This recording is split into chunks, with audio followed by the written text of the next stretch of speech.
អាជ្ញាធរស្រុងនិងថ្នាក់ដឹកនាំគ្រប់ជាន់ថ្នាក់ចុះជួយសង្គ្រោះប្រជាពលរដ្ឋរងគ្រោះដោយសារខ្យល់កន្ត្រាក់ភ្លាមៗមិនទុកឲ្យពលរដ្ឋណាម្នាក់នៅឯកោឡើយ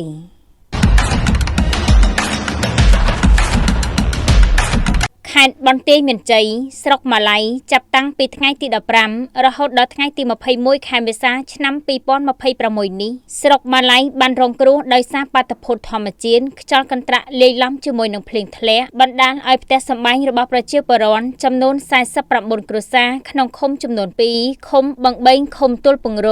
រងការខូចខាតរបាក់ដំបូលសង្កសីអស់ជាច្រើនសន្លឹងទោះជាយ៉ាងណាក្នុងគ្រាដ៏លំបាកនេះសកម្មភាពយកចិត្តទុកដាក់និងការចុះជួយដោយផ្ទាល់ពីសំណាក់អាជ្ញាធរស្រុងក្រោមការដឹកនាំរបស់លោកស្វាយជាអភិបាលនៃគណៈអភិបាលស្រុកម៉ាឡៃនិងថ្នាក់ដឹកនាំថ្នាក់ជាតិថ្នាក់ខេត្តបានក្លាយជាក្តីសង្ឃឹមនិងជាភាពកក់ក្ដៅយ៉ាងធំធេងសម្រាប់បងប្អូនប្រជាពលរដ្ឋសកម្មភាពសង្គ្រោះបន្ទាន់និងការយកចិត្តទុកដាក់ខ្ពស់បំផុតភ្លាមបន្ទាប់ពីកើតមានគ្រោះមហន្តរាយអាជ្ញាធរមូលដ្ឋានដឹកនាំដោយលោកស្វាយជាប្រធានអនុសាខាកាកបាទក្រហមស្រុងនិងលោកស្រីមួងសុភឿនអនុប្រធានអនុសាខាបានចុះទៅដល់មូលដ្ឋានផ្ទាល់ដោយមិនបង្អង់យូរឡើយឃុំបឹងបេងគ្រួសាររងគ្រោះត្រូវបានទទួលការជួយឧបត្ថម្ភជាបន្តបន្ទាប់ទាំងសង្កសីនិងថវិកាពីសំណាក់លោកអុកវិបុលប្រធានក្រុមការងារថ្នាក់ជាតិចុះជួយឃុំនិងលោកអភិបាលស្រុកស្វាយជាដែលបានបង្ហាញពីស្មារតីសាមគ្គីភាព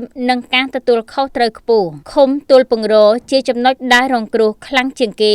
39ក្នុងផ្ទះនៅទីនេះយើងឃើញមានវត្តមានអាយុដំដិតទីណារដ្ឋមន្ត្រីក្រសួងកសិកម្មរុក្ខាប្រមាញ់និងនេសាទតាមរយៈតំណាងគឺលោកភួងទីណារួមជាមួយនឹងលោកឈឿនក្រៃយ៉ុងអភិបាលរងខេត្តតំណាងដ៏ខ្ពង់ខ្ពស់អាយុដំអ៊ុំរាត្រីអភិបាលនៃគណៈអភិបាលខេត្តបន្ទាយមានជ័យបានចុះសួរសុខទុក្ខនិងជួយជូលផ្ទះជូនបងប្អូនប្រជាពលរដ្ឋដោយផ្ទាល់ដៃតាមរបាយការណ៍បូកសរុបចាប់ពីថ្ងៃទី15ដល់ថ្ងៃទី21ខែមេសាឆ្នាំ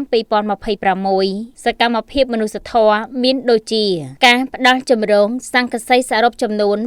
661សន្លឹងត្រូវបានផ្ដល់ជូនដើម្បីជួសជុលផ្ទះឡើងវិញការជួយជ្រោមជ្រែងថវិកាគ្រួសារនីមួយៗទទួលបានថវិកាចំនួន1សែនរៀលជាអំណោយដ៏ថ្លៃថ្លារបស់អាយុដំរដ្ឋមន្ត្រីដិតទីណាកងកម្លាំងប្រដាប់អាវុធទាំង3ប្រភេទនិងអាជ្ញាធរឃុំបានសហការគ្នាយ៉ាងស្វាហាប់ក្នុងការចុះជួយរើនិងប្រក់ដំបូលផ្ទះជូនពលរដ្ឋភ្លាមសេចក្តីថ្លែងអំណរគុណនិងមោទនភាពចំពោះថ្នាក់ដឹកនាំប្រជាពលរដ្ឋដែលរងគ្រោះបានសម្ដែងនៅក្តីរំភើបនិងអរគុណយ៉ាងជ្រាលជ្រៅចំពោះលោកស្វាយជាអភិបាលស្រុកម៉ាឡៃនិងថ្នាក់ដឹកនាំទាំងអស់ដែលតែងតែនៅក្បែរប្រជាពលរដ្ឋគ្រប់កលៈទេសៈការចុះមកដោយផ្ទាល់មិនត្រឹមតែបាននាំយកនៅសម្ភារៈប្រើប្រាស់ប៉ុណ្ណោះទេប៉ុន្តែគឺជាការផ្ដល់កម្លាំងចិត្តយ៉ាងធំធេងដល់គ្រួសាររងគ្រោះទាំង